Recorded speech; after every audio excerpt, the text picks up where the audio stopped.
주간 첫날 이른 아침 아직도 어두울 때에 마리아 막달레나가 무덤에 가서 보니 무덤을 막았던 돌이 치워져 있었다. 그래서 그 여자는 시몬 베드로와 예수님께서 사랑하신 다른 제자에게 달려가서 말하였다. 누가 주님을 무덤에서 꺼내갔습니다. 어디에 모셨는지 모르겠습니다. 베드로와 다른 제자는 밖으로 나와 무덤으로 갔다. 두 사람이 함께 달렸는데 다른 제자가 베드로보다 빨리 달려 무덤에 먼저 다다랐다. 그는 몸을 굽혀 아마포가 놓여있는 것을 보기는 하였지만 안으로 들어가지는 않았다. 시몬 베드로가 뒤따라와서 무덤으로 들어가 아마포가 놓여있는 것을 보았다. 예수님의 얼굴을 쌌던 수건은 아마포와 함께 놓여있지 않고 따로 한 곳에 개켜져 있었다. 그제야 무덤에 먼저 다다른 다른 제자도 들어갔다. 그리고 보고 믿었다. 사실 그들은 예수님께서 죽은 이들 가운데에서 다시 살아나셔야 한다는 성경 말씀을 아직 깨닫지 못하고 있었던 것이다. 주님의 말씀입니다. 그리스도님 찬미합니다. 앉으십시오.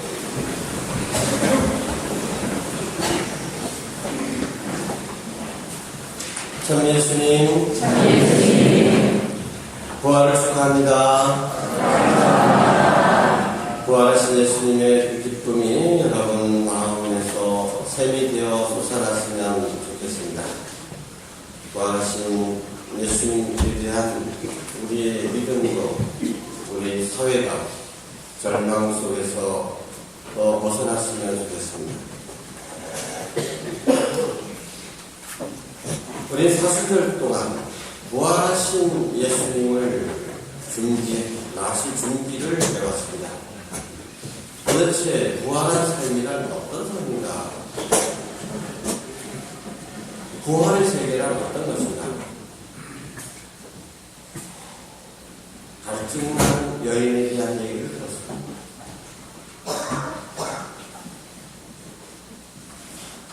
그 극도의 목마름에서 이제는 목마름이 없는 세상, 이것이 부활의 세계라고 합니다. 그 다음에는 태어나면서부터 한 번도 빛을 본 적이 없는 사람이 눈을 뜨게 되었다는 얘기를 통해서 이것이 바로 부활의 세계라는 것을 배웠습니다. 또 무덤에 누워있던 나사로, 죽은 지 나흘이나 되어서 냄새가 나던 나사로를 무덤에서 불러내시는 예수님을 통해서 부활이라는 것이 어떤 것인지 상징적으로 상상할 수가 있었습니다.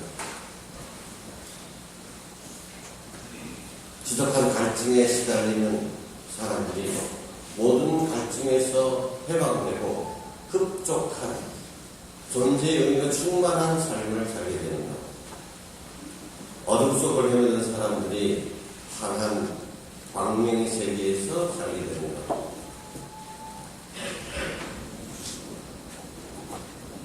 무덤에서 죽음의 번세의 불복강에 살던 사람들이 다시 생명을 누리게 되는 것.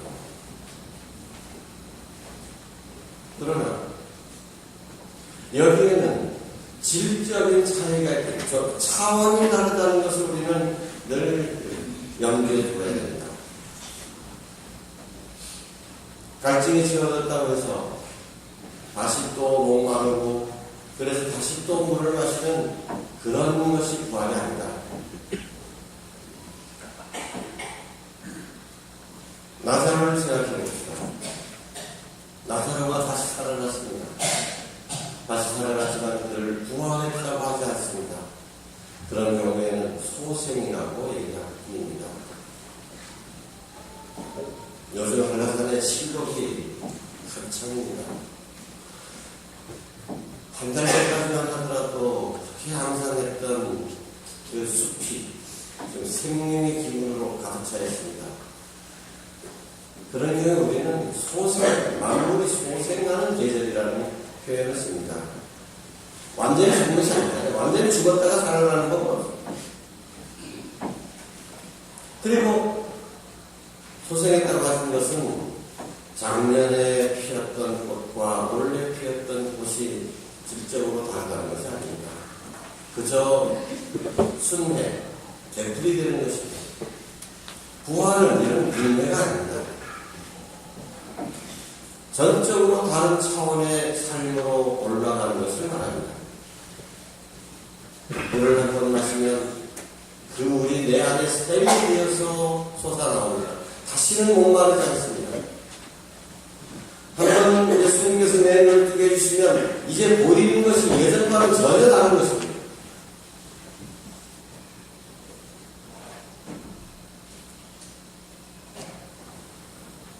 그래서 부활의 상징으로 우리 교회가 가장 선호하는 것은 두 가지입니다. 하나는 계란이죠. 달걀. 달걀 안에 웅크리고 들고 있으면 근데 며느리가 그 달걀을 깨고 나오는 거예요. 전혀 다른 모습입니다. 전혀 다른 그걸 어떻게 같다고 할 수 있겠습니까? 물론 생명학적으로 같은 것이지만 우리 눈에 보이는 전혀 실적으로 다른 차원의 존재 같습니다. 그래서 이 부활절에는 부활 달걀을 서로 나누는 관습이 있었던 것입니다. 요즘 들어서 부활의 이미지로 가장 자주 사용되는 것이 나비입니다. 애벌레가 나비가 된다는 것. 요즘은 벌레를 쉽게 볼 수가 없고 애벌레 하면 저희만 송충이를 생각하시면 좋을 겁니다. 송충이. 얼마나 징그럽습니까? 송충이가 이렇게 예쁜 나비가 된다. 이렇게 상상을 해보세요. 세상에 있는 것 중에서 그나마 비슷한 이야기를 찾으자면 이런 정도는 애벌레가 나비가 됩니다. 그럼 어떻게 해서 우리가 애벌레 같은 삶에서 송충이 같은 삶에서 아름다운 나비가 되느냐? 이 길을 열어주신 분이 바로 예수 그리스도이시고 예수 그리스도의 죽음과 부활을 통해서 우리가 이 나비의 세계로 들어갈 수 있게 됐다는 것입니다. 그 길로 들어가는 길은 그 길로 들어가는 유일한 문은 바로 믿음인 것입니다. 우리는 믿음 안에서 예수 그리스도의 부활에 참여하고 우리도 새로운 삶을 살게 되는 것입니다. 우리 송충이 같은 삶을 한번 돌이켜봅시다. 내 인생에서 송충이같이 징그럽고 떨쳐버리고 싶은 것, 아주 그냥 치를 떨면서 내 삶 속에 그런 부분이 없었으면 좋겠다라고 쳐다보고 싶다는 그런 부분이 어떤 것입니까?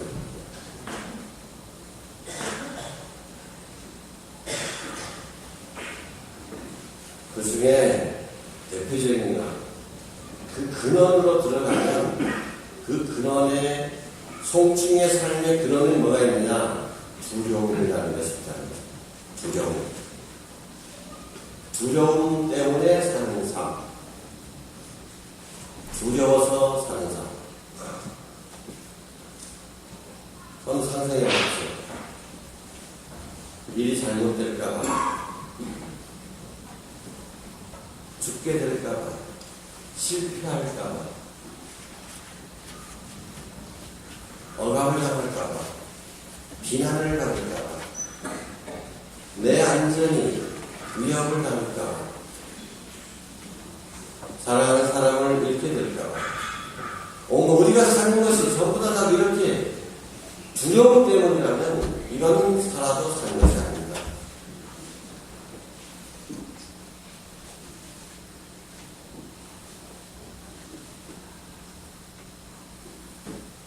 이스라엘 백성들이 생각이 납니다.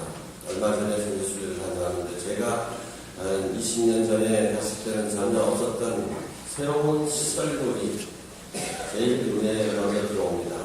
장벽입니다. 6m 높이로 자기네들 나라를 꽉 옆에 사는 팔레스틴 사람들이 함부로 들어오지 못하게 돼요. 저는 그 속에서 안전을 누린다고 생각하는 이스라엘 사람 유대인들이 스스로 만든 감옥에 갇혀 있는 것으로 보였습니다. 우리는 그런 어리석은 짓을 많이 하고 있습니다. 신앙생활을 하더라도 두려움 때문에 합니다. 주임사 몇 참석 안 하느냐? 안 하면 보여준다고 해야 되니까. 안 하면 나중에 좋은 데 못 간다니까. 그렇기 때문에 신앙생활을 한다는 이거는 부활의 세계가 아니죠. 노예의 삶입니다. 그 부분에 대해서는 교구주고 인간의 자기 설명이 되었으니까 다시 한번 읽어봐 주시기 바랍니다. 정말 의무감 때문에, 두려움 때문에 마지 못해서 그렇게 하는 것이 아니라 기쁨으로, 희망으로 그렇게 우리를 살 수 있게 해주시네요. 그래서 우리를 억압하는 그 모든 것들이 더 이상 나에게 두려움이 대상이 되지 않는, 죽인다 하더라도 그래 나는 죽음을 두려워하는 것이 아니다. 죽인다 하니까 내가 말을 드려야 되는 그런 것이 아니라 죽이려면 죽여라. 죽음마저도 추행할 수 있는 그 힘, 그런 참된 자유를 누리면서 사는 것이 바로 부활의 세계인 것입니다.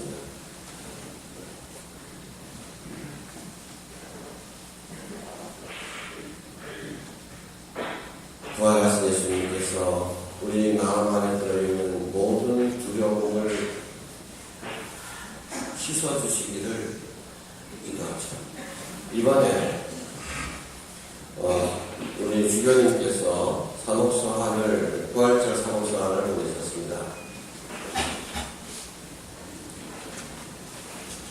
제자들의 예수님께서 십자가상에서 죽으셨을 때의 그 두려움, 제자들의 그 두려움, 예수님을 잡아 죽인 그들이 자신들도 잡아 죽이지 않을까 해서 문을 꽁꽁 닫아 걸고 숨어 있었던 제자들 마음속에 그 두려움. 그런데 우리도 마찬가지로 많은 두려움에 사로잡혀 살고 있다. 근데 이런 두려움은 개인적인 두려움만이 아니라 집단적인 두려움으로 변하게 된다.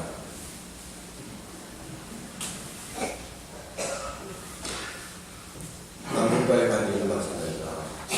제가 아까 이스라엘에 있었습니다. 자, 북한이 무인기를 보냈다.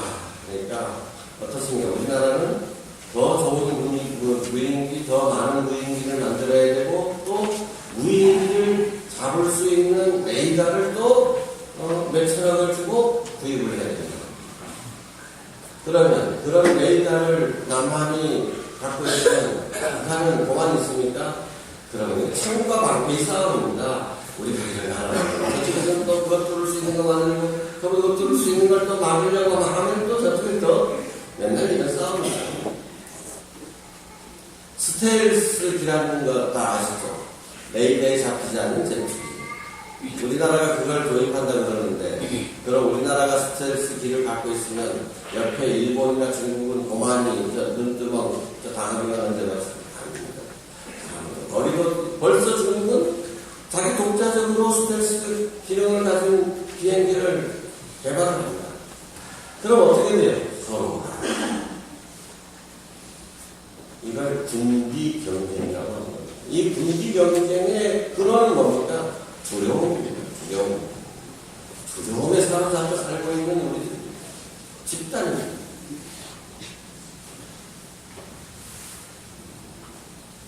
아까 장애인 얘기가 나왔고 등급제 얘기가 나왔습니다. 우리 교우 가운데서도 한번 눈이 안 보이시는 분이 계시는데 저희가 또 강릉원에서 합병지까지 계십니다. 근데 이분이 얼마 전에 찾아오셨는데 걱정이 뭐냐, 이 등급을 낮춰버렸다고 하는 거죠. 왜 그럽니까? 더 잘해주지는 못할 망정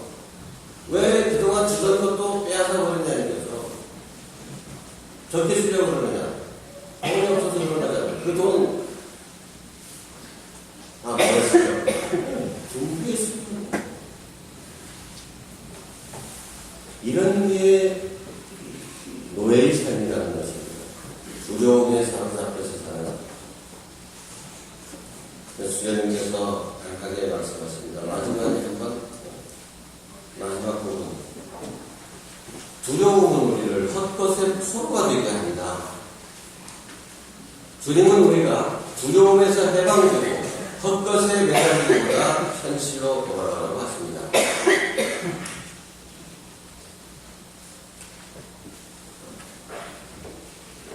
예루살렘의 텅 빈 무덤에 매달리지 말고 하나님의 자녀들이 살아있는 갈릴리아로 가라고 하십니다.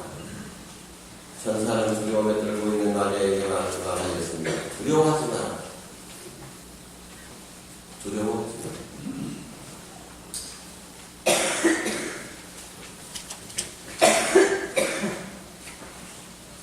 갈릴리아로 가라. 거기에서 나를 보게 될 것이다.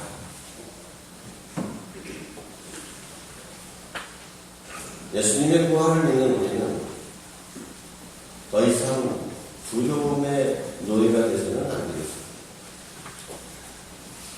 내 안에 뱀처럼 뼈리를 들고 있는 두려움이 무엇인지를 바라보고 이 뱀의 머리를 짓밟아야 됩니다. 그것이 바로 부활의 세계인 것입니다. 일단 내가 두려워하는 것의 정체를 알게 되면, 그것이 헛것이라는 것을 알게 되면 그때나 우리는 참으로 자유로운 사람이 될 것입니다. 예수님의 부활은 자유로운 삶, 자유 그 자체입니다. 아멘.